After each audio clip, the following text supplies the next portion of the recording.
I will ask Mr. Roos to now explain those steps. Thank you. Ms. LaPierre has just put up the resolution itself under the board. This says, because the properties are both under agreement of sale with Villanova, the district is required to basically file what's called a declaration of taking.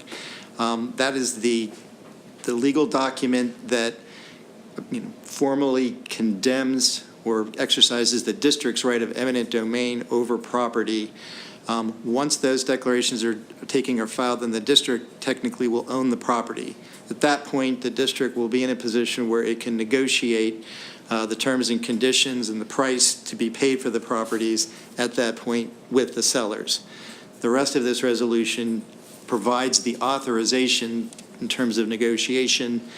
These are the amounts they are the same amounts that had been negotiated prior to October 30th, when the board was poised to have a special meeting to approve agreements of sale for these properties, which at that point the owners of the property elected to move over and negotiate and sign agreements of sale with Villanova.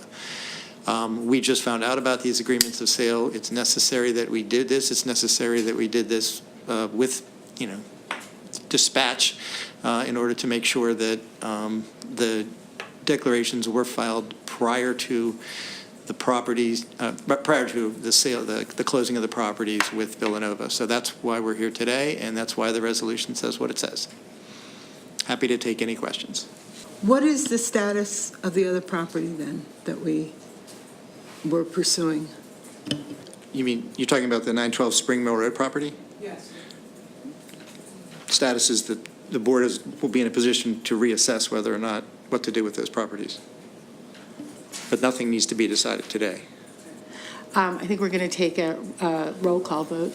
All in favor, motion passes. So the motion unanimously. 9-0, sorry. Sorry, so it passes 9-0. It is unanimous. I think this is a wonderful opportunity for the students of the Lower Merion School District, and so we're very pleased with this. Well, do you want to describe roughly where?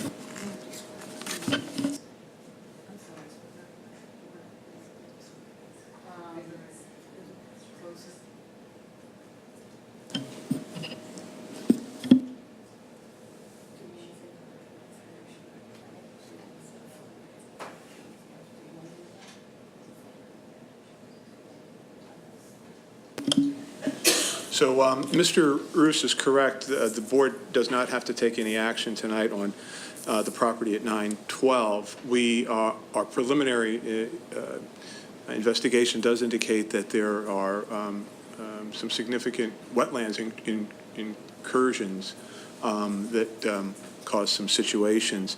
so again, this is why we've been interested in these two properties for quite some time. For additional field space, and so we're excited to be able to move forward with that. At this time, we are going to adjourn. Everybody have happy holidays.